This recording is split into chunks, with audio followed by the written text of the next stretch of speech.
Bueno, pues nada, muy buenos días a todos y a todos, bien llegáis y bien llegados a esta mesa redonda que bueno, lleva por título Asturias, otros pasados, otros futuros. Volvemos aquí sobre lo que sería el tema transversal de la Universidad Popular de este año, que sería la utopía y las diferentes relaciones que puede tener con el territorio, con Asturias, y cómo ese punto de articulación, esa relación puede ser interesante, puede dar lugar a exploraciones distintas y que, por supuesto, puede tener un potencial transformador a nivel político y a nivel social y económico incluso. Entonces, bueno, pues la mesa, el alderique, la conversación que vamos a tener hoy, va a abordar la utopía poniendo en el centro de algo que no se tocó todavía estos días. Falóse mucho de utopía, dixéronse cosas muy interesantes. César Rendueles, por ejemplo, dijo cosas interesantes sobre cómo la utopía permite sintetizar posibilidades para las que a lo mejor todavía no tenemos palabras muy definidas, ¿no? Pero que, no obstante, é importante facelo. Falóse tamén de la importancia de las utopías que se concreten lo máximo posible, que puedan ser propositivas, etc., ¿no? Pero non se faló tanto de cómo la utopía puede ser algo encarnado, de algo que ya está ocurriendo en las prácticas concretas en el presente ya, ¿no? Como hay ejemplos, experiencias que adelanten otros futuros o que nos falen de otras posibilidades, ¿no? Entonces, esta mesa concede gran importancia al tipo de saberes que se van generando a través de las experiencias, de las prácticas concretas, y dende aí vamos a falar un pouco, ¿no? Contamos entonces con, bueno, acompáñenme una serie de amigos y de amigues, de los que estoy muy contento de que participen aquí, así que lo primero creo que daros las gracias por aceptar mi convite a armar esta situación.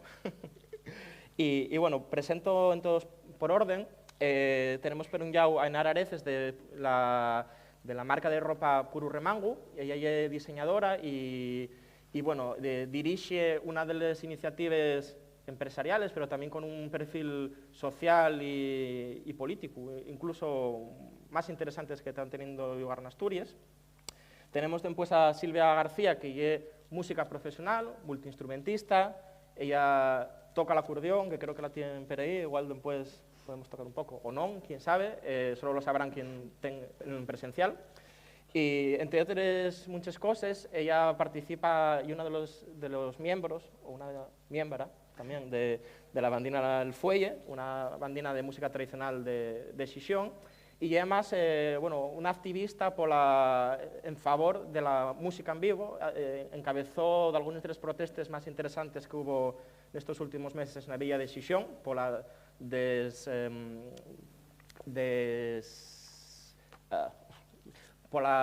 descriminalización de la música en vivo. Y entonces, bueno, y un placer también contar con ella. Raquel López, historiadora del arte, investigadora de la Universidad Complutense de Madrid y del CSIC, enfermera también y experta en historia del cuerpo, historia del traje, de la danza, etc., ¿no? Y por último, Esteban González Corteguera, que también tiene un perfil de cuidados y es médico, pero en el su tiempo libre milita en varias asociaciones culturales y juveniles del Concello Piloña. Participa especialmente en la Asociación Cultural Les Ablanes y en la banda de gaites La Cadarma. Vale.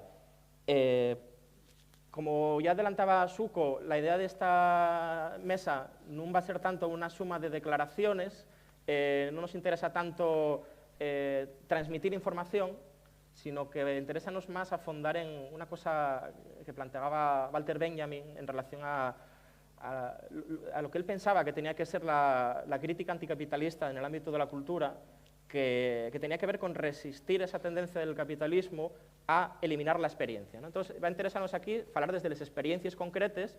Son personas que tienen experiencias en ámbitos muy distintos, y yo creo que lo interesante de esta mesa y este alderique va a ser lo que se pueda generar teniendo en cuenta esas divergencias, esas trayectorias distintas, y demás, ¿no? Entonces, por esta razón también, damos la palabra a todos los asistentes que estáis aquí, quienes quieran tomar la palabra en un momento dado, van a poder hacerlo prácticamente desde el principio, parece que puede ser interesante, ¿no? Tanto unos expertos o expertas que vienen a contar lo que tenéis que pensar y después hay 2 minutos para hacer 3 entrugues que se responden d'arreu, sino que pueda haber esa participación. Por supuesto, apelaría a la autocontención, porque somos muchos y muchas, entonces, bueno, eso podría llegar a ser problemático, pero queda abierta esa posibilidad a partir de este momento, ¿vale? Bien, entonces, planteamos, en primer lugar, 3 ejes fundamentales a partir de los que vamos a falar. Un primero, que é el que vamos a entrar agora, tiene que ver con algo que no se tiene en cuenta muchas veces cuando se fala de utopía. Uno piensa la utopía y tiende a considerar que, bueno, la utopía tiene que ser proyectar algo en un futuro que yo creo, o nosotros y nosotras consideramos que debería ser de alguna manera, ¿no? Sin embargo, escaece muchas veces que para ser capaces de imaginar una utopía, un futuro distinto del que está programado en el mundo en que vivimos, muchas veces ya es necesario explorar el pasado. En Asturias, la cuestión del pasado es algo que está muy fuerte, tiene una dimensión problemática que tendría que ver con la soñaldad, pero también abre posibilidades, ¿no? En ese sentido, explorar pasados alternativos, otros pasados latentes que existen y que pueden ser reactivados de otra manera, y es una condición de posibilidad muchas veces para imaginar otros futuros. Entonces, la primera cuestión que quería plantear sería que nos falarais un poco, quienes estáis aquí, de qué papel juega para vosotros y para vosotros la exploración y reactivación de pasados que están por ahí, de materiales, recursos, archivos, etcétera, a la hora de pensar la vuestra actividad. Entonces, quisiera convidar a Enar, si te parece, puedes empezar tú. Sí, bueno, gracias a todos por venir, lo primero. No sé si se me escucha. Sí, vale. Bueno, para mí o para Puru Remangu, el pasado es pero importante, porque al final el nombre de Puru Remangu y cómo yo llegué hasta ahí fue porque, bueno, pues de alguna manera mi abuela inspiróme, ¿no? Y muchas mujeres de mi familia también. Entonces, todo lo que yo reflejo, todo lo que intentamos hacer en Puru Remangu, bebe un poco de la tradición y de la cultura popular, una cultura popular que a mí me transmitieron, pues eso, pasando mucho tiempo con personas mayores y viviendo ciertos eventos, como puede ser las fiestas de pueblo, les romerías, las ferias del ganado, de ir a la hierba, hacer una sexta feria, hacer una, no sé, una matanza, un poco toda esta sabiduría popular, pues al final y eso, ¿no? Algo que yo tenía un poco en la cabeza, pero que nunca tuve la oportunidad de plasmar y que ahora, pues, a través de Puru Remangu intentamos visibilizar y reivindicar. Entonces, a mí parece que esta sabiduría o este mirar hacia el pasado es súper interesante para poder tener un proyecto como Puru Remangu que visibiliza la identidad y la cultura asturiana. Muy bien. Esteban, vienes del ámbito asociativo. ¿Cómo planteáis en las actividades que estáis haciendo este abordaje xenéricamente al pasado? Bueno, y una cuestión de buscar los referentes. Falando como comentabas, de las utopías, de la proyección al futuro de las utopías, y es verdad, consideramos, de las asociaciones donde participo, que tienen que tener siempre un anclaje en el pasado. Eso ya es inevitable. Además, igual ya la herramienta y el preseu mejor para conseguir en el futuro la utopía, porque yo creo que el pasado nunca defrauda. El pasado ya el que fue. Y entonces, pues verlo con una distancia, y de esa distancia, pues agarrar las partes que te interesen, las partes buenas, y pues intentar esquivar o refugar las partes que consideres que no tienen que llevarse al futuro. Entonces, yo creo que el análisis curioso de ese pasado y lo que da solidez a los proyectos que después se faen con una proyección vamos a decir, de cambiar el futuro, ¿no? Y es verdad que el pasado tiene un problema, ¿no? Que es interpretativo. De los fechos que fueron, depende quién los interprete y con qué huello los mires, son diferentes. Entonces, prueba de ello es cuántos fechos del pasado, viéndolos na historiografía oficial, unas fuentes a las que se puede dir fácil, muchas veces son diferentes a otras que atopes en esas voces que fueron silenciadas o que nunca tuvieron la oportunidad de falar. Entonces, también nosotros trabajamos con el pasado, sí, estamos convencidos que es una herramienta para mejorar el futuro, pero también sabemos que es la nuestra propuesta y el nuestro sesgo, ¿no? Y que intentamos también aglutinar, y eso yo creo que también tiene importancia para colectivos como el nuestro, intentamos también que la gente que se avere a nosotros, que quieran ser socios de las nuestras actividades o asociaciones, también puedan aportar la su visión o las fuentes de las que vienen. Pero bueno, y un poco la visión que nosotros tenemos del pasado y es la de y estático, y una imagen estática, pero con muchas posibilidades para generar futuro. Sí, digamos que una de las cosas que plantea el pasado y es también buscar esas potencialidades que pueden desendolcarse, ¿no? Que están ahí más y pueden ser estiradas o ampliadas en otro sentido, ¿no? Una de las cuestiones que se plantean con esta llamada cancelación del futuro, ¿no? Que vivimos en los mundos neoliberales, ¿no? Y con esta crisis de la idea de progreso y la vuelta de la idea de tradición en diferentes sentidos, ¿no? Últimamente fálase mucho de la tradición, fálase mucho de la relación entre tradición e izquierda, relación entre tradición y movimientos sociales, una valoración distinta de la tradición, ¿no? Y hay perspectivas muy distintas, ¿no? En tu caso, Silvia, tú vienes de una formación musical muy amplia, sin embargo, en los últimos años empezaste a interesarte por la música tradicional específicamente, ¿no? Entonces, gustaría preguntarte un poco, bueno, ¿en qué momento te empieza a interesar y por qué, ¿no? ¿Qué ves en la música tradicional, en tu caso, o en los proyectos en los que te has metido, que te interese? Pues sí, llegó a mis manos un acordeón por arte de magia hace como un año y desde entonces no lo apeo. Pues la música que se toca con el acordeón tradicionalmente aquí es la música folclórica.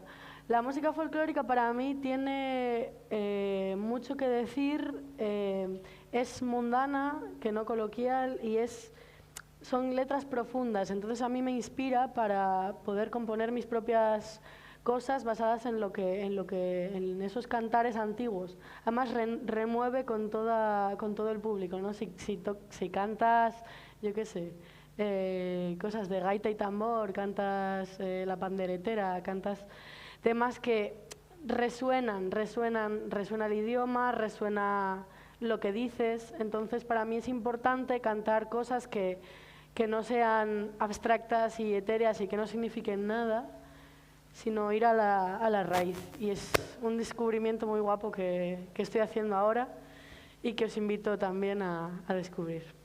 Sí, porque ahí pienso yo, que una de las potencialidades interesantes en concreto en esa exploración del pasado y de la música tradicional en concreto y es el lugar que se da a las prácticas, ¿no?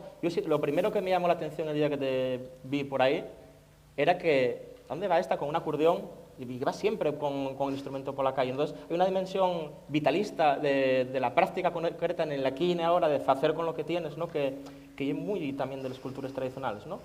Es escapar un poco de creer que las cosas se tienen que hacer en un sitio concreto. Tipo, tengo que estudiar en un aula de ensayo del conservatorio o de donde sea. No. Para mejorar en cualquier ámbito hay que hacer y hacer y hacer. Ahora mismo estoy mejorando en hablar en público, por ejemplo. Pues eso, hay que aceptar todas las oportunidades que te llegan y tocar en público es siempre una buena oportunidad para mejorar.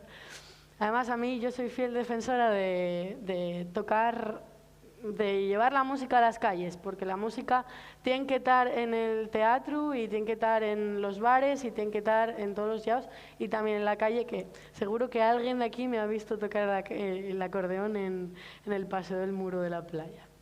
Así que... Una música de la calle que históricamente siempre fue criminalizada, perseguida y digamos que seguimos en un presente donde ese espectro, esa sombra está ahí, ¿no? Raquel, no me resisto a preguntarte, también con tu perfil de historiadora, ¿no?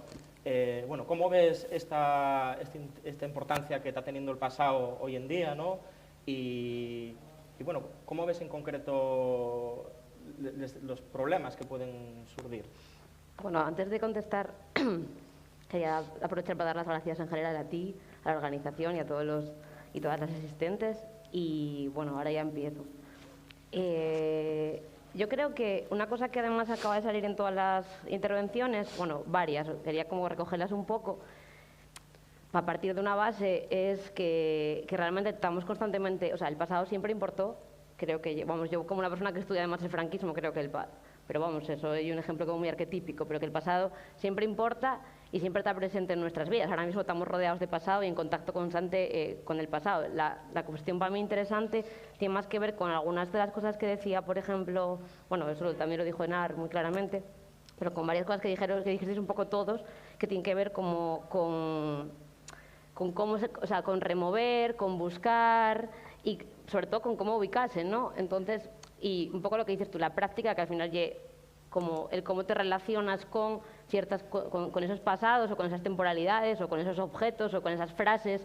Entonces, para mí hay una cosa ahí como súper clave o que por lo menos atraviesa un poco lo que hago a día de hoy, porque obviamente yo como historiadora creo que nunca tuve una relación tan profunda con el pasado o me enfrenté a un tipo de relación con el pasado muy distinta, un pasado que es mío porque soy española y nací en España, pero que a la vez tampoco me interpelaba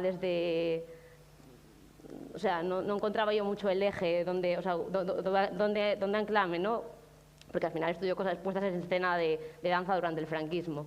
Y yo decía, bueno, ¿qué tengo que ver yo con esto en realidad? Pero sí, algo había ahí, algo tenía que encontrar yo ahí o algo me tenía que encontrar, no sé.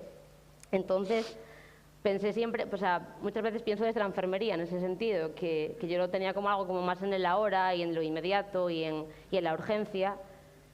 Y me sirve mucho porque a veces confundimos como urgencia con emergencia y en realidad hay una gran contradicción. Esa, por ejemplo, me parece una contradicción interesante que sacar. Porque lo urgente a veces es lo que emerge, como esto que lo diga Esteban, esas heridas que a veces te salen del cuerpo y porque estaban mal curadas y tienes que mirar para ellas. Y ahí hay una parte muy interesante, que según yo, hay que tener en cuenta también la cuestión de la utopía, que a veces pensamos como la utopía como una suspensión del tiempo, pero hace falta algo como muy tangible, ¿no? Entonces ahí otra vez volvemos a qué es lo que buscamos en el pasado y cómo nos acercamos a él. A lo mejor nos podemos acercar desde lo que urge, ¿no? Y lo que urge a veces para unos y una cosa y para otros y otra, aunque haya luego una sintonía común. Y yo ahí reivindico mucho, por ejemplo, la cuestión de los objetos y de la importancia que tienen como anclajes justo como fetiches, un poco también toda esta cuestión de la magia que decía Silvia, como llegó el acordeón a mí como por arte de magia y ahí se dispararon cosas nuevas, ¿no? Y, por ejemplo, en mi caso, como historiadora, lo que me preocupa es que cogemos de ahí, ¿no? Entonces, podemos ir al pasado solo a coger lápidas o estatuas votivas, o podemos abrir los cajones que tenemos en casa y coger la chaqueta de mi tía Amalia, que vivió en Nueva York, que nunca conocí, que es la que llevo puesta y que pasó por generaciones en mi familia y llegó a mí y ahora me la pongo y que tiene eso que ver conmigo. Entonces, todo eso para mí es fundamental a la hora de enfrentarme al campo de estudio, que también busco como en esos guardarropas de la danza y en esos lugares en los que hay otras voces y otras experiencias que pueden servir para lo inmediato también y para lo que importa ahora. Mira, pues hay un tema interesante, ¿no? Como en un momento dado un determinado objeto, una determinada cosa, una determinada palabra, el remango, ¿no? Un determinado concepto puede activar de repente cosas que estaban ahí y no se sabía que estaban. De repente empieza a ferver algo, nadie sabe muy bien dónde aparece, tampoco es espontáneo, como muchas veces se piensa, sino que está anclado en historias concretas, en sociologías concretas, antropologías concretas, ¿no? Entonces, quisiera entonces ahora aprovechar un poco y preguntaros más a fondo, y ahí pregunté a Silvia más en concreto, gustaría me preguntaros a a Enar y a Esteban cosas más concretas de cómo vosotros y vosotres traballáis esta cuestión. Non puedo evitar pensar, por exemplo, cuando Raquel fala de los xetu, nel xetu bigulín, en la Cadarma estáis inmerses en la organización dunha actividade bastante interesante polo que tiende recuperación de unha práctica patrimonial moi desconocida, como era el violín tradicional. El Concello de Piloña é un concello donde sabemos que había violinistas tradicionales muchos, hai muchos documentados, e bueno, estáis traballando nese SEMPA unes xornais que están acompañándose de un traballo de investigación comunitaria, e, bueno, gustaríame que contares un pouco de esa experiencia, porque creo que é unha experiencia, e yo creo que é moi importante traerla hoy aquí, y un tipo de práctica muy distinta del tipo de práctica cultural, de organización que podemos ver en el ámbito institucional, Entonces, en un contexto como este, traer experiencias distintas de esa misma problemática me parece muy rico. Entonces, si pudieses contar algo de... Bueno. Sí, les primeres xornais del bigulín tradicional van facese el próximo fin de semana, non este, el siguiente, 17, 18 y 19. Van ser en el Infiesto, en Piloña, que é onde la banda de gaites onde toco, la Cadarma, está sitiada como asociación.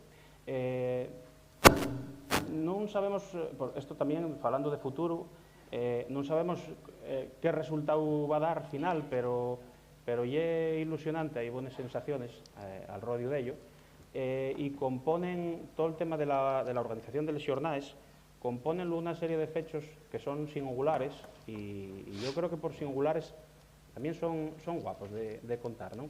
El primeiro é que unha banda de gaites faiga unes xornais de bigulín, por mucho que sea un instrumento tradicional, yo creo que en el caso nuestro non nos cerramos a otras partes del espectro de lo que se considera tradicional, pero bueno, ya lo primero é como se nos ocurre ese tema. Pues bueno, y también de una manera, como decíamos antes, por hacer un rebusco del pasado y por estar atentos un poco al entorno. Dámonos cuenta que Piloña y los concellos que linden con ella tienen una realidad un poco diferente de la que hay en el resto de Asturias, y es que hay muchos más bigulineros tradicionales que en el resto de concellos de Asturias. Y además un poco diferentes, porque en el caso del resto de Asturias parece ser que tocar el bigulín de un modo tradicional, a la manera tradicional, no a la manera clásica, académica, estaba más vencellado a los ciegos y a las ciegues. Sin embargo, en Piloña non, y era xente del pueblo que se dedicaba a animar peles fiestas, y muchos de ellos eran profesionales en el sentido de que cobraban por el trabajo que hacían. Entonces, esto es una realidad que yo creo que non somos los primeros que nos damos cuenta, de xuro que non, pero tamén hai que facer un pouco ese traballo de repensar, de estar permanentemente pensando en qué sitio ocupes en el mundo y del pasado tamén y de onde quieres llegar al futuro. Y entonces, con esa idea, vamos a traballar. Estamos recibiendo vamos a decirles felicitaciones de mucha xente del concello, tamén de fuera, pero sobre todo del concello, que nos importa mucho, porque intentamos facelo de unha manera lo máis transversal posible. Podía dicir que foi unha manera meditada e pensada, tamén é verdad, pero outro salió espontáneo, porque muchos de nosotros somos de ese concello e vivímoslo como unha cuestión propia, ¿no? Entonces, dividímoslo, por decir, de la siguiente manera. Hay una parte de acopio de materiales. Va a haber unas exposiciones de los instrumentos tradicionales que tocaba la gente de allí, con testimonios y recuerdo de los instrumentistas viejos, la mayor parte de ellos ya fallecidos. Entonces eso xunta mucho con la familiaridad, ¿no? Quien tuvo en casa o tuvo amistad con algún de estos músicos, acércase a ello con mucho más cariño y mucho más interés que si lo impusiéramos, por muy virtuosos que fueran esos músicos, con xente de fuera. Después quisimos también, decimos, bueno, pues si facemos un anclaxe al pasado, a lo viejo, por que non tirar un pouco para o futuro? E fiximos unha serie de encuestes nas escuelas e o instituto de todos os núcleos de Piloña, entrugando a los rapaces e a los rapaces si conocían de algún instrumento tradicional, si tenían constancia de algún familiar que se dedicara a estas cosas, y sacamos también material muy valioso. Tuvimos a los niños también pensando en esa realidad, tuvimos también al profesorado que colaboró con nosotros, y entonces yo creo que eso también fue otra de las cosas que prestó mucho, ¿no? Decir, bueno, la tradición no siempre mira al pasado, la tradición también puede ser futuro. Es allí la parte más, digamos, de rebusco, de cuestiones etnográficas, pero también tenemos otra parte del programa que ya es más académica. Van darse cursos, parte de músicos acreditados y profesionales, cursos de cómo tocar el vigulín a la manera tradicional y con el repertorio tradicional asturiano. Y yo creo también una manera de xuntar la academia con lo informal, esa música, digamos, natural que está en toda la xente, en todos los pueblos, y la música académica con un poco de teoría de pel medio, ¿no? Que esa también y otra hacienda y otra separación muy importante que siempre hay, que es la de decir, tener un poco de vergüenza, esto cuéntenlo muchas veces los informantes, tener un poco de vergüenza de tocar delante de otra xente que saben que son músicos de academia, ¿no? Siempre hay esa rocea por parte de los dos mundos, de ellas veces. Entonces, bueno, intentamos también xuntarlo todo. Después de eso, también tenemos, ya acabo, la parte lúdica.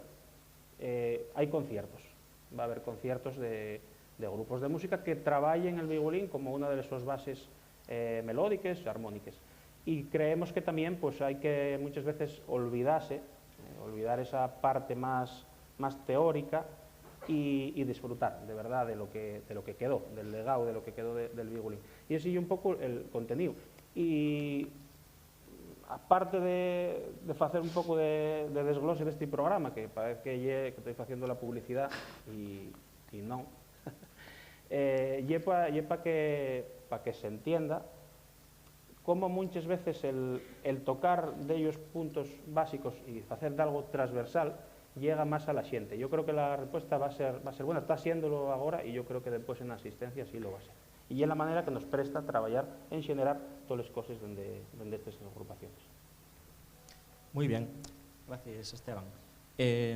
Esto que comentes y que a mí parece que es enormemente valioso, yo creo que conecta con una problemática que quería trasladar a Enar, que falábamoslo en antes un pouco, e esta é unha idea que, bueno, yo creo que debería importar a quien está facendo política institucional güey, cuando se piense en las políticas culturales y demás, ¿no? Una de las críticas más lúcidas que yo creo que fae un autor como Amador Fernández Sabater, cuando fala de la fuerza de los débiles y de los problemas que hubo en el llamado asalto institucional, y que muchas veces diose por fecho la idea de que las mejores formas de intervención eran las que de alguna manera descafeinaban y buscaban encontrar un punto de homologación dentro de lo establecido, ¿no?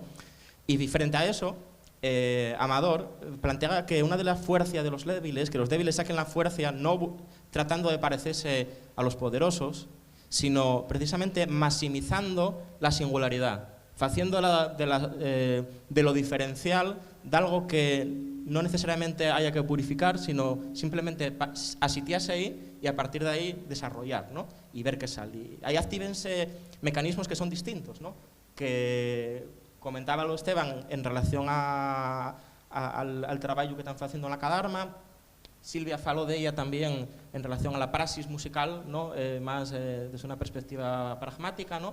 Y a mí gustábame preguntarte más en concreto, ya falaste de cómo empezaste a trabajar sobre la idea del remango y tal, y gustaríame, bueno, preguntarte un poco por cómo trabajáis esta cuestión a nivel de, pues eso, de tu trabajo como diseñadora y demás, porque creo que es interesante, ¿no? Falábamos de esa exploración de la singularidad desde el asociacionismo, desde la recuperación patrimonial, pero yo creo que eso también se plasma en otros ámbitos, ¿no? No sé cómo ves tú eso.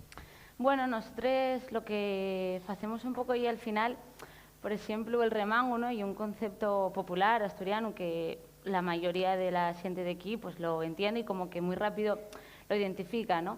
Pero si lo llevamos un poco al pasado, pues seguramente si preguntes a una persona más mayor que lle tener remango, pues probablemente te diga que tener remango y una persona, sobre todo una mujer, pues que limpia muy bien, que cocina, que atiende la casa, que, bueno, como que está un poco vinculado de alguna manera a un concepto machista, ¿no? Y parece que eso es interesante porque al final nosotros hacemos o estamos vinculados de alguna manera con ese pasado, pero también hay que saber llevarlo al presente y dar una vuelta, ¿no? Y yo creo que ahí está mi trabajo, no tanto como diseñadora, sino como publicista, que realmente soy, de cómo comunicar el remango desde una perspectiva renovada y actual. A mí parece que, bueno, pues siempre lo decimos, que una persona que tiene remango y una persona que vale para lo que ella quiera valer, ¿no? Y para ser cualquier cosa que ella se proponga, porque eso y el remango y esa actitud, esa fuerza, ¿no? Ese carácter. Entonces, guay explorar el pasado, guay tener conceptos del pasado, pero también es interesante traerlos a los días que vivimos, güey, y a cómo es la sociedad ahora y cómo un proyecto que nace 2 años atrás, que pretendemos ser, pues, de alguna manera, o visibilizar un poco pues, más fresco la identidad asturiana, pues hay que saber siempre jugar esas bandas, ¿no? De mirar hacia atrás, pero con una perspectiva actual. Y no sé si eso responde un poco a lo que me interrogabas. Y luego también, desde Puro Remango, no tiramos, por decirlo de alguna manera, de archivo, sino que la inspiración ya la siente y el pueblo, entonces el remango está naciente, la cultura popular, y yo creo que hay que saber mirar ahí, ¿no? Y no tener referentes, que también los hay, de nombre y apellido, sino de cultura popular, y de que al final hay mucha gente con mucho remango y yo creo que ahí está la magia. Bueno, pero también yo diría que también vais generando un archivo distinto, ¿no? Yo pienso en el trabajo que hicisteis con Welly, por ejemplo, ¿no? Si una manera, normalmente cuando falamos del archivo, cuando falamos de la tradición, de la asturianidad, además en un sitio como en el que estamos güey, aquí, ¿no? Donde tenemos enfrente el extinto o los extintos archivos de la tradición oral y de la música tradicional asturiana, ¿no?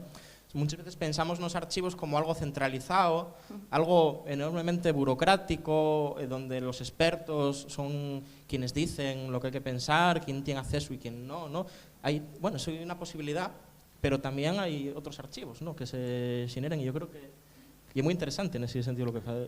Sí, al final era un poco eso, ¿no? También cuando pensé en hacerlo de Welly, y era una manera de visibilizar a mujeres que son anónimes, que tienen historias y tienen sabiduría detrás, pero que nunca aparecieron en los libros, porque ahí vuelvo otra vez a lo de algo como mágico, ¿no? Que realmente tengas o puedas poner en valor a una mujer anónima y que tengamos la capacidad de leerla su historia y decir, jolín, que esto también lleva un archivo y también lleva un referente, ¿no? Ahí está también la fuerza pues sí, que gracias a que tenemos visibilidad y que somos un poco altavoz las nuevas generaciones, pues poner en valor y visibilizar ese pasado, un pasado que no está en los archivos de los museos, pero que también es importante remarcar. Sí, sí, que nos fala también de cómo muchas veces ahí donde pareciera que no había nada, que no hay nada, claro, de repente si se mira de la manera adecuada, si se pone la orella de la manera adecuada, resulta que hay mucho, ¿no? Eso es, sí. Mucho con lo que la gente del pueblo se identifica, ¿no? Porque al final falamos de Güeles y tú lees una historia, pero dices, tío, que esa podría ser mi abuela también, ¿no? Y algo como que te llega más, incluso. Bueno, no sé si queréis reaccionar a alguna de las cosas que fueron saliendo. De todas maneras, bueno, reitero el convite a si alguien quiere reaccionar a todo a algo que está pasando o que se quiera. Espera, que van a pasarte el micro.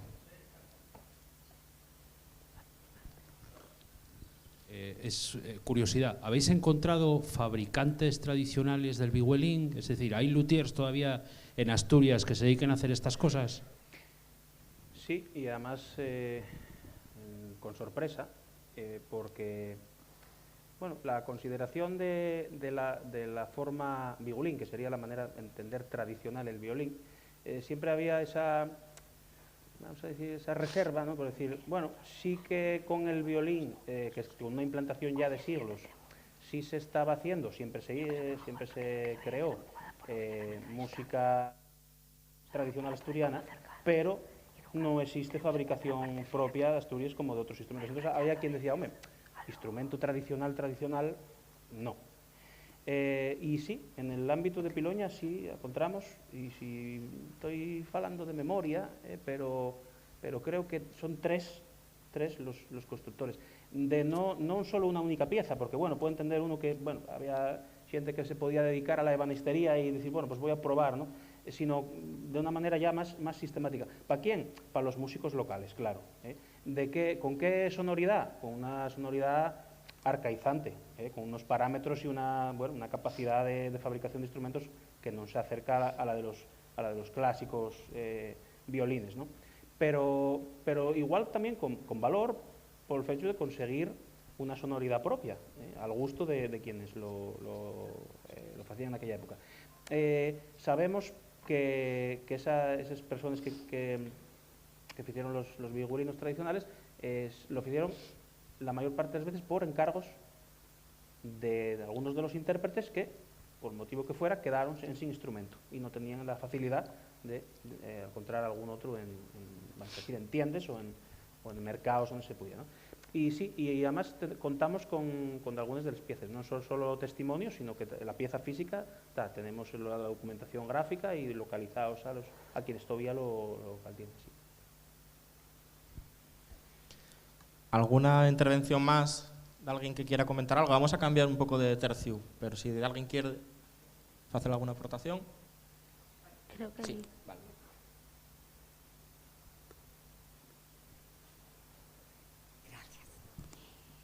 Bueno, era comentarte, ¿no? Que lo del remango, yo tengo 68 años, voy a ser tu abuela. De pequeña yo era muy contestona, de mayor también, pero bueno, antes no tenía filtro.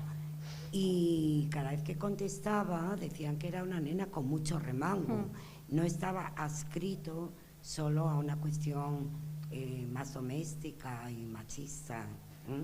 Era comentar solo eso. Sí. Gracias. Nada, gracias a ti. No es la primera persona que me comenta algo así.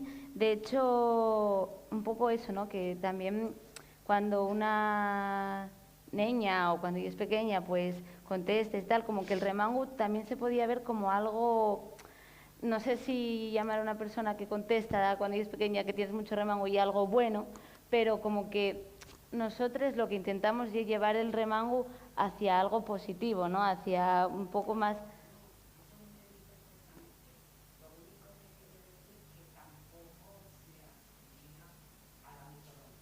Ya.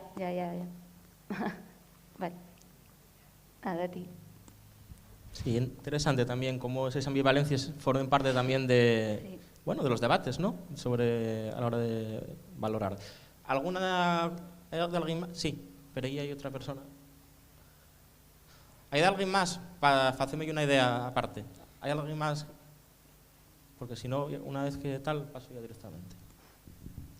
Hola, a min yo quería decir que presta máis galla ver xente tan mozo que supo conectar con lo que lle la cultura, la nuestra cultura popular.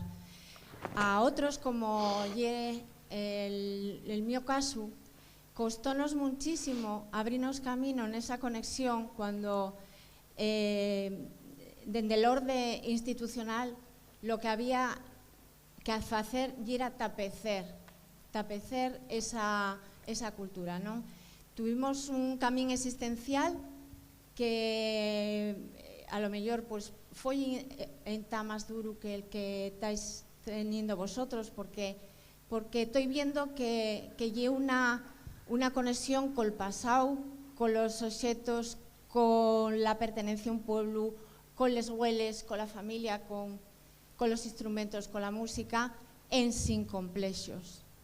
Esto es lo que más me mola, porque realmente o sea, yo en el mío camín existencial sí que había muchos complexos. Entonces, quiero daros la enhorabuena por todo lo que estáis trabajando y porque a vegáis parece que lle muy poco lo que un aporta y al final lle muchísimo. O sea, todo eso que estáis haciendo. Gracias. Muchas gracias a ti.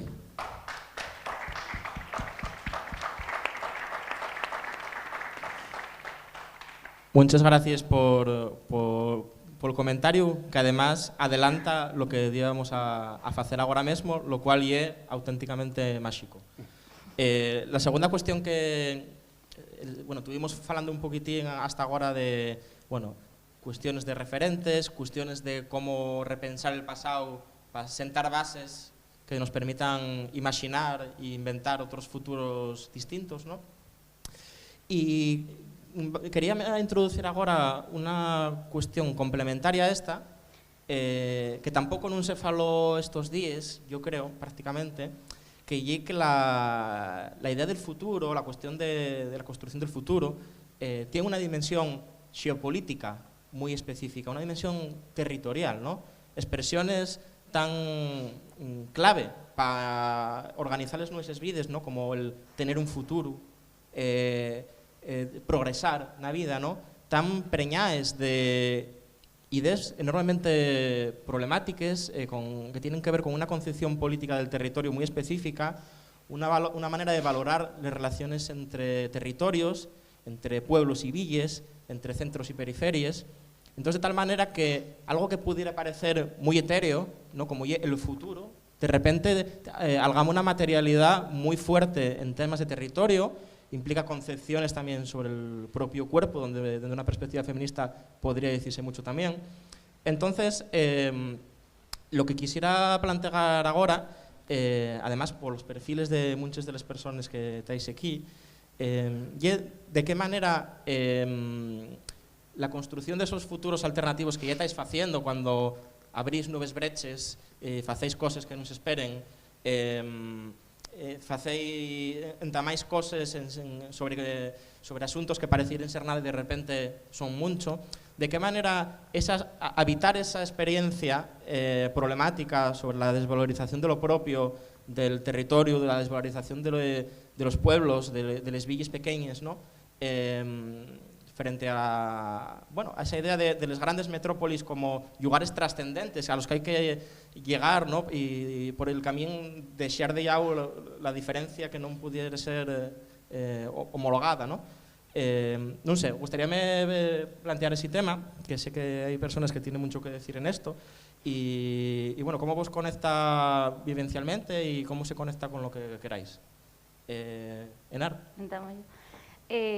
Bueno, y un tema que a mí me gustaría introducirlo poniendo un poco en contexto, porque al final yo creo que la forma de trabajar y a lo que yo aspiro con Puru Remangu, bien determinada por diferentes contextos que yo tuve que vivir, ¿no? Al final yo soy del Entrego, de la cuenca minera, que yo creo que crecí toda mi vida con esa mentalidad por parte de la familia y de la sociedad, de, oye, tú tienes que estudiar una carrera, trabajar de lo tuyo, marchar fuera, porque ya se veía venir esto de los cuenques y de cómo iba a acabar todo. Entonces, parece que creces, ¿no?, con esa imposición de hay que marchar y tienes que ir a trabajar a una gran empresa. Entonces, bueno, yo hice pues lo que se pedía, ¿no? Marché, estudié una carrera y ya tuve 12 años fuera de Asturias.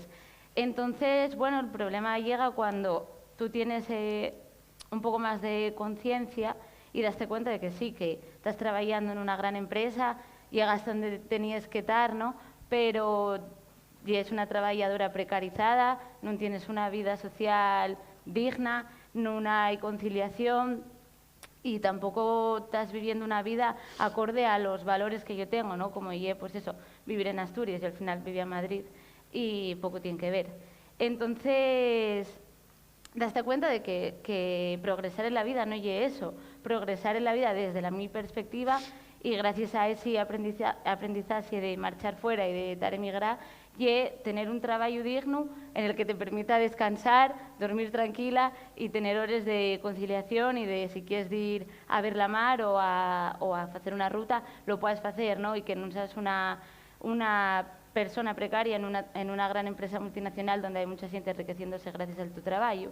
Entonces, bueno, gracias a estar allí, pues a la hora de enfocarlo aquí y un aprendizaje que te llega tan dentro y que a la hora de crear un proyecto o de emprender hay unos valores por los que, o sea, por decirlo de alguna manera, son pegollos de Puro Remango, y así como yo lo transmito por haber estado fuera, sientes las cosas de una manera y daste cuenta también de que todo lo que hay en Asturias por hacer y todo lo que se puede hacer, ¿no? Porque yo creo que si no hubiese estado fuera, muchas cosas de las que ahora valoro y creo que se pueden todavía trabajar mucho más, pues igual no lo hubiera visto, ¿no? Claro, porque digamos que la cuestión de la sangría demográfica en Asturias y una historia de largo percorrido que yo creo que tendríamos que pensar en relación con la modernidad hispana, la modernidad franquista que entama en los años 50-60, pero que continúa en realidad durante la transición y la coagulación del régimen del 78. Y es posible que el momento de crisis financiera del 2008, precisamente porque colapsó y frustró muchas expectativas de progreso dentro de ese marco, y es posible que esté como dando lugar a otro tipo de trayectorias donde se frustraron unos futuros, surten otros, ¿no? Y hace poco comentaba con Esteban, así más informalmente, cómo tenemos la sensación de que seguramente a raíz de ese acontecimiento internacional, donde determinada idea de progreso incontestada de repente ves que era fumo, están cambiando también bueno, la manera de relacionarse con el precio a lo local, y cómo seguramente hay mucha gente que está volviendo a los sus lugares de ñacencia o que abandonan la ciudad para explorar otro tipo de formas de vida de diferentes tipos, ¿no? Entonces, gustaría si pudieses contar un poco, porque por ejemplo el caso del Concello de Piloña y uno de los casos más interesantes seguramente que están ocurriendo ahora en Asturias, un concello, bueno, fala tú mejor, pero un concello, digamos, periférico, aunque, bueno, eso de periférico pues podría matizarse mucho, depende para quién, ¿no? Pero que desde luego no representa ese centro metropolitano en el que, sin embargo, están sucediendo cosas, ¿no? Entonces, bueno, no sé, si pudieras hablarnos un poco de esto, Esteban. Sí, el Concello de Piloña nunca formó parte de ese futuro prometido, soñado, que nunca se cumplió y que acabó baltando con esa crisis económica que comentabas. Entonces, sí, es verdad que nunca fue un concello donde tuviéramos la sensación de que las cosas funcionaban. Pero ya es cierto que esa crisis valió para reconfigurarse, ¿no? Para repensar un poco. Continuar un poco con la línea que decía Enar. A nosotros, a las asociaciones a las que pertenezco, dionos una vida nueva la gente que tuvo que marchar y volvió, porque Piloña y otro de los concellos donde la sangría demográfica hizo que menguara mucho la población, ¿no? ¿Por qué digo esto? Bueno, porque la gente que nos quedamos próximos al concello, sí que nos dimos cuenta que había que funcionar de otra manera, pero cuando estás tan metido dentro de un sitio, puedes tener esa sensación y no saber cómo funcionar de otra manera. Y fue esa gente que primero ya era de allí, después marchó y volvió, la que nos dio en muchas ocasiones las claves. Yo creo que eso es lo que se suele decir el extrañamiento, ¿no? Xente de Piloña que tiene que marchar forzado para donde quiera que vaya, sea más cerca o más lloñe geográficamente, sufre un fenómeno de extrañamiento, de ver lo nuevo, adáptase a lo nuevo, deprende lo que hay que deprender de cómo se funciona en otros sitios, y cuando toca volver y quiere volver, trae mucha capacidad de traballo, mucha información, mucha formación, pero tamén está sometida outra vez a un segundo extrañamiento que lle ver como está esa piloña que deixou, que muchas veces non tienen por qué ser muchos años, pero de veces hai cambios fuertes en pocos años. Nosotros tenemos nas asociaciones este tipo de personas y pola manera en la que ellos perciben la realidad propia y pola que nosotros sacamos esas líneas de traballo. Por ejemplo, volviendo al tema del Bigolín, bien de parte de esta xente que dice, oye, yo marché pel mundo, vi muchas realidades y resulta que esta non la tenemos nosotros explorada y é moi propia, ¿no? Entonces, bueno, para nosotros ese extrañamiento que se producía también hay una parte positiva, dentro de todo lo negativo que tienen esos fenómenos, ¿no? Raquel. Yo es que me siento muy interpelada, o sea, estoy muy conectada como con los dos relatos, pero como decíamos al principio, como decía Julián al principio, o sea, hay una parte de colectivo y otra parte de particular y no se adapta exactamente a los dos, o sea, tiene de los dos, pero ahí en el medio estoy yo, ¿no? Y tengo que decir que estoy hablando todo el rato de reivindicando el vestido, pero a mí, o sea, el mío no me deja hablar hoy muy bien porque estar tan cerrada me cuesta mucho, pero bueno. Rompiendo un poco el hielo también con esto, yo voy a hablaros un poco, le dejo la parte académica con esta intervención y voy a hablar más como de lo personal, aunque está todo atravesado, ¿no? En mi caso, mi familia está completamente marcada por lo migratorio, sobre todo por parte materna, prácticamente todos los tíos de mi abuela, todos los personajes, digamos, la masculinidad de mi familia y emigrada a América, ¿no? Entonces yo soy un poco como la nieta y la bisnieta de los que se quedaron. Y en ese sentido me parece importante porque en mi casa siempre hubo esta narrativa como el estudia, pues por salir del pueblo, ¿no? Y tener como esa dignidad que se busca en lo académico y en otros trabajos más relacionados con lo que está fuera del campo, y con lo intelectual.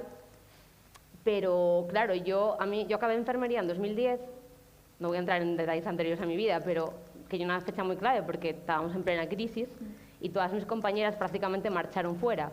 Y había una cosa que también la pude hacer gracias a que yo sí que trabajaba poco, pero trabajaba, que eso ya hay otro tema, que es que yo me negaba a marchar por sentirme obligada. Y era como yo no, o sea, y ahí hay una cuestión también con la autoridad muy interesante que a mí me pendula para los dos lados. Marché de Asturias cuando hice otra carrera mientras trabajaba. Hice un máster y encontré otras cosas que me estimulaban y que me apetecía explorar y tuve la oportunidad y los recursos, por supuesto, para hacerlo, ¿no? Y me quedé en Madrid. Yo, de verdad, que no, soy muy poco mitómana, mato muy, muy rápido a los ídolos y eso creo que es una cosa bastante positiva, la verdad, por mi parte. Entonces, tampoco tenía yo una idealización de Madrid, todo lo contrario, a mí me costó horrores adaptarme a aquella ciudad, o sea, horrores. O sea, yo contaba muchas veces a mis amigas hacía un poco de broma cuando escuchaba los semáforos y decía, suena un poco como gaviotas y tal, pero siempre estaba buscando como lo que me llevaba otra vez a casa porque sentía un profundo desarraigo que se acentuó cuando tuve la oportunidad de irme a otros países por la cuestión de la investigación, unas experiencias riquísimas, pero que seguían todo el rato recordándome que ¿dónde estaba yo? Porque yo no estaba ya en ninguna parte, ¿dónde pertenecía? Entonces, por una parte, yo creo que esa distancia me llevó a buscar otra vez en el lugar de donde venía, ¿no? Y que es un poco, yo creo que también lo que iba contando un poco ellos, pero que sin ese desencanto y sin ese primer desencanto, además, con la expectativa familiar que me llevó pues a historia del arte y a salir fuera y sin ese desencanto conmigo misma y con la tierra y no hubiese descubierto además que estaba tan enfadada con Asturias, porque en realidad yo estaba enfadada con la casa, ¿no? Entonces, fue ahí al buscar y al mirar para esa herida que yo tenía, para localizar ese problema, donde empecé a ser capaz de tejer, de volver a coser un poco las dos orillas que había separado. Y creo que me parecía importante hablar de esto porque hay mucha gente joven, o veo gente joven, más joven que yo en el público, y a veces se producen esas tensiones muy complicadas que tanto cuando nos quedamos dentro como cuando salimos tienen que ver con lo que se espera de nosotros y con lo que nosotros esperamos de nosotros mismos, y creo que son duras y dolorosas, y probablemente la mía sea mucho menos dolorosa que la de otra gente que tiene que marcharse por otras cuestiones muchísimo más drásticas y bueno, pues ya sabemos todos lo que está pasando en el mundo actualmente, ¿no? Pero que bueno, que también es importante saber que no siempre es tan fácil, con lo que comentaba antes una persona del público, que hay esos complejos, siempre están en juego, hay que luchar contra ellos y trabajar con ellos, más bien diría. Y no sé, no es tan fácil en realidad acercarse a lo propio si no te alejas un poco de ellos, si estás muy apegado. Sí. Y ese extrañamiento del que hablaba Esteban, yo lo tengo ahora, pero también desde otro lugar también, ¿no? Porque lo que me pasó a mí al estar en Madrid y en otras ciudades de Europa y volver, fue que de repente mi extrañamiento, pues claro, tiene que ver con el volver al lugar en el que estuve y que te ha cambiado, pero también que te ha cambiado para mejor en algunos sentidos, o para lo que yo intento, o que justo esas experiencias en las que, con esos entrecruzamientos entre gente que va y viene, están apareciendo cosas que yo igual a las que echaba de menos cuando era adolescente, o las que eché de menos en mi primera juventud, ¿no? Entonces también hay un juego constante de encuentros y reencuentros en lo que lo rico que haya todo el rato esos movimientos. Y ya con esto puedo dar palabra a quien quiera. Silvia, que la voy a apuntar mucho.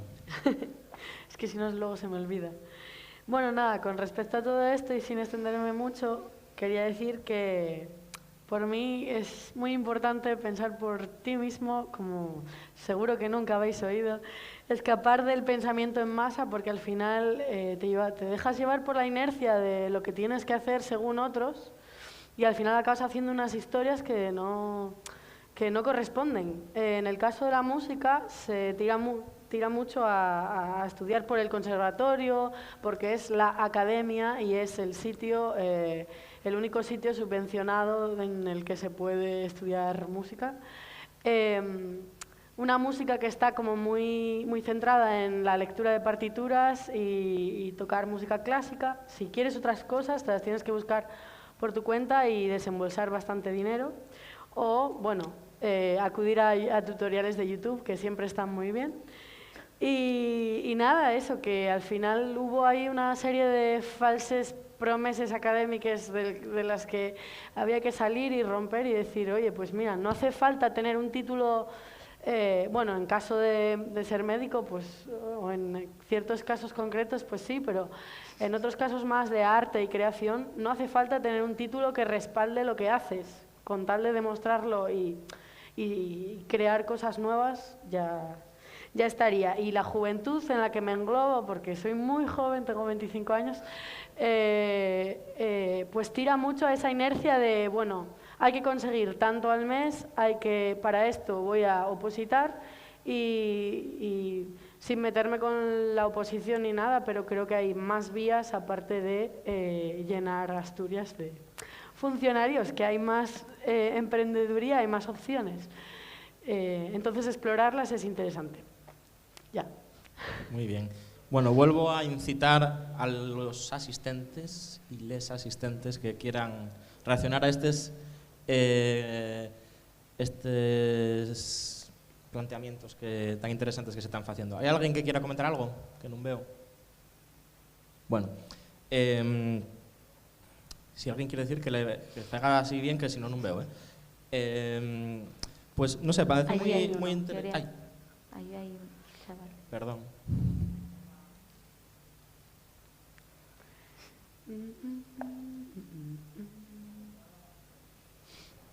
Bueno, por seguir ahí entre yugurinos, diremos, yo también me sentí muy interpelado, pero bueno, tampoco voy a contar mi rollo ni nada similar.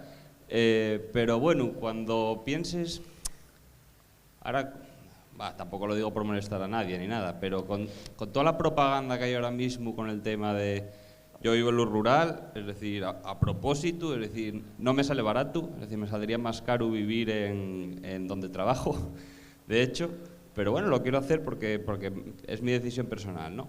¿Y cómo veis, digamos, todos estos cantos de sirena que hay todo el rato, ahora mismo, obviamente con la pandemia y demás, de vuelve al pueblo, no sé qué, no sé cuánto, intenta hacer algo, aunque bueno, también, digo, hombre, si eres un ingeniero informático que puede teletrabajar, digamos, o tienes ciertas posibilidades ahora con el tema del teletrabajo y demás, sí, pero bueno, luego también el tema de emprender, vale, pintas están muy bien, pero es decir, no va a haber ahora 18.000 productores de pitas pintas, obviamente, porque no hay el mercado para ello. Y como eso, 20.000 cosas más, de artesanía y todo eso. Es decir, si tuviera... Y digamos que en los próximos años pues vamos a ver mucha más propaganda, digamos, incluso los partidos políticos y demás, de lo rural. Es decir, ¿cómo veis, digamos, desde lo institucional... Sí, el Principado tiene un consejero, digamos, bueno, no sé cómo se llama, porque como tampoco dice nada ni sale en ningún lado, pero bueno, hay un consejero, digamos, que entre unas de sus competencias es el mundo rural, no sé qué. Es decir, ¿veis realmente algún tipo de apoyo, estímulo, más allá de las campañas, digamos, de Airbnb o de algo similar, para apoyar, digamos, que la gente pueda, si quiere, digamos, hacer una vida, aunque luego el trabajo igual tenga que, pues en el caso de Piloña, pues si yo uso el tren de Piloña y claro, a las 9:22 es el último tren que sale y estás en Oviedo y dices tú, hostia, pues tendría que salir muy pronto de trabajar para luego poder coger el tren y ir hasta casa. Y me refiero, ¿veis algún tipo más allá del humo, digamos, como el de Lluvias Estrellas o el de Menudas Estrellas que salía el humo aquel? ¿Alguna realidad tangible en esos aspectos, más allá de la propaganda, digamos, que al final es hola, francés, galés, ven aquí a comprar una cabaña y vale 1.000 euros, pero te la vendo por 60.000? Gracias. ¿Hay alguien que ahí preste quiera decir algo, que haya sugerido? Bueno, yo puedo... Dai.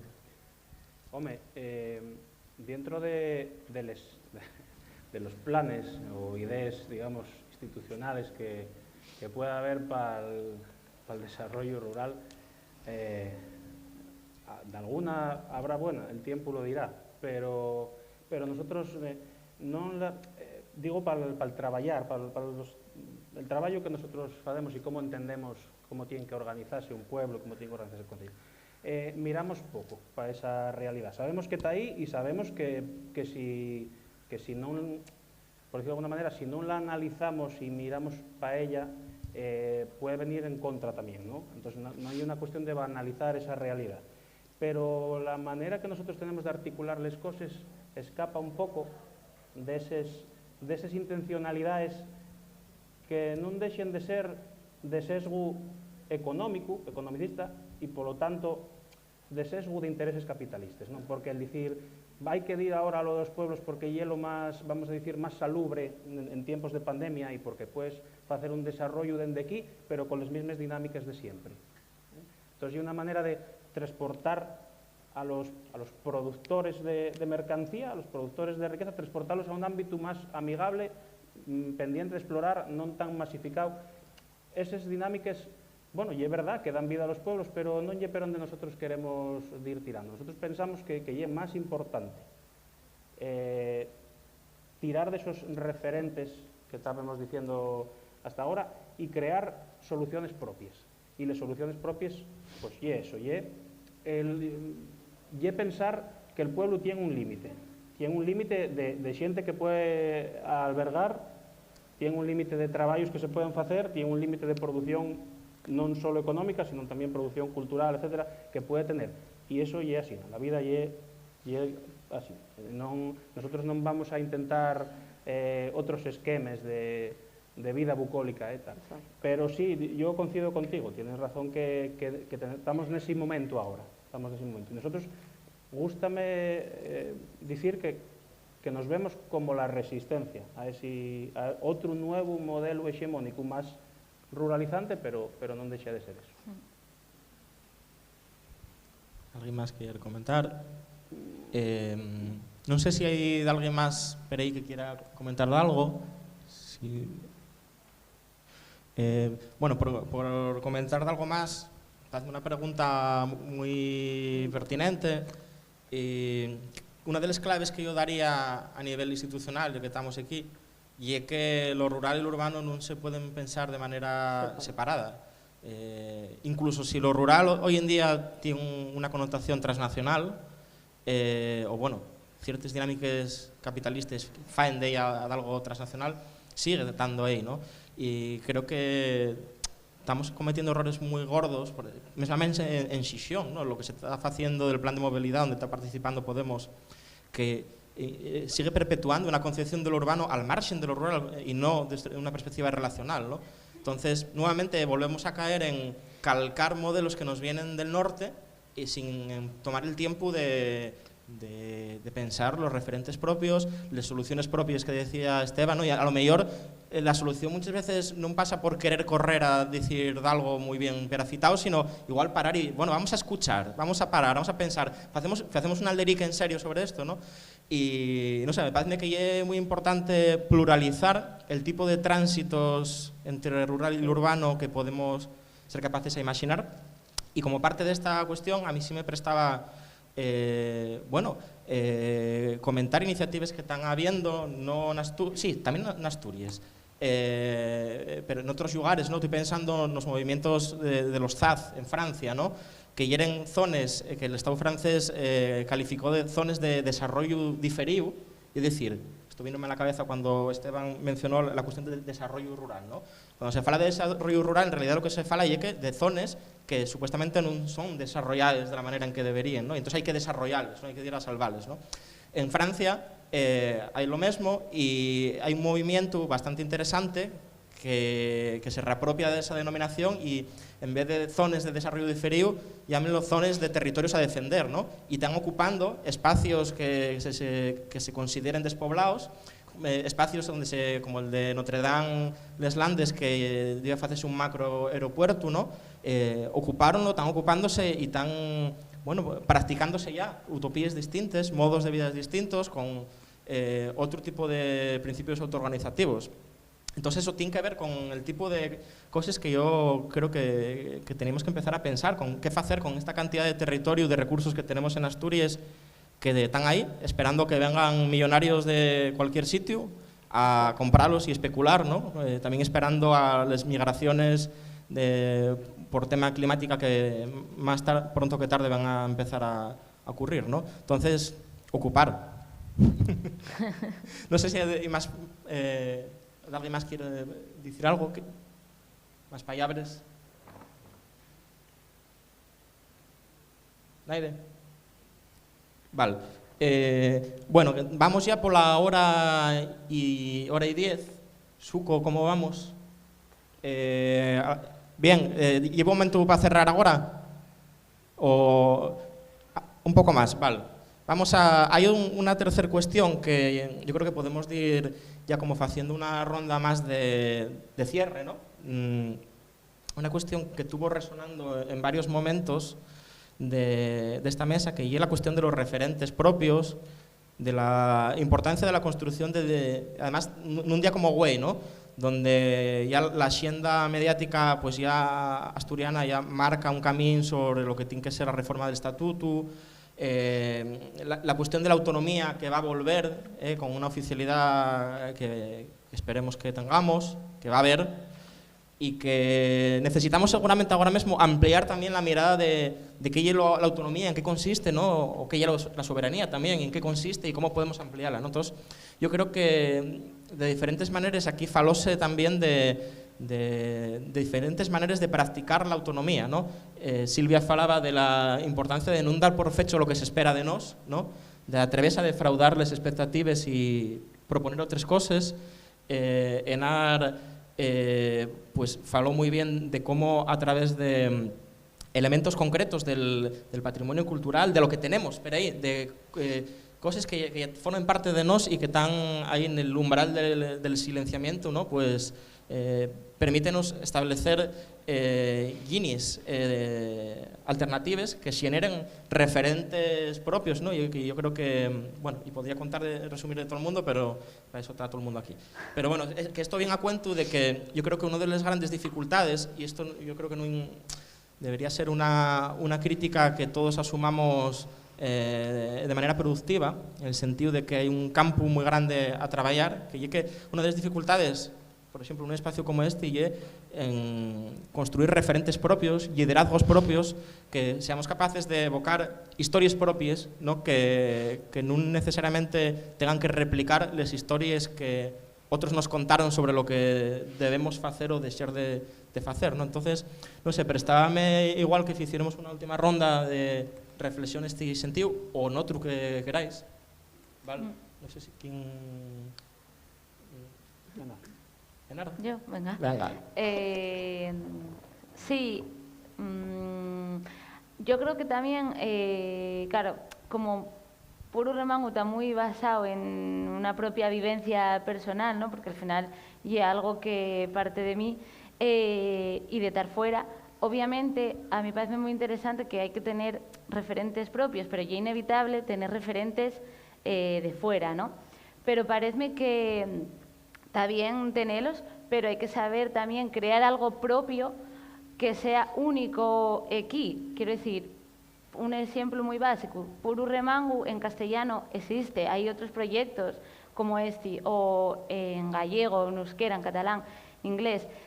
Si Puru Remangu no hubiese sido un proyecto 100% en asturiano y 100% poniendo en valor la identidad asturiana, no sería nada, porque eso es lo que lo hace especial. Entonces, al final, ahí está la importancia de crear o intentar crear un referente, un proyecto que sea algo propio y que aquí tenga toda la importancia del mundo, y si aquí la tiene, también la tendrá fuera, ¿no? Porque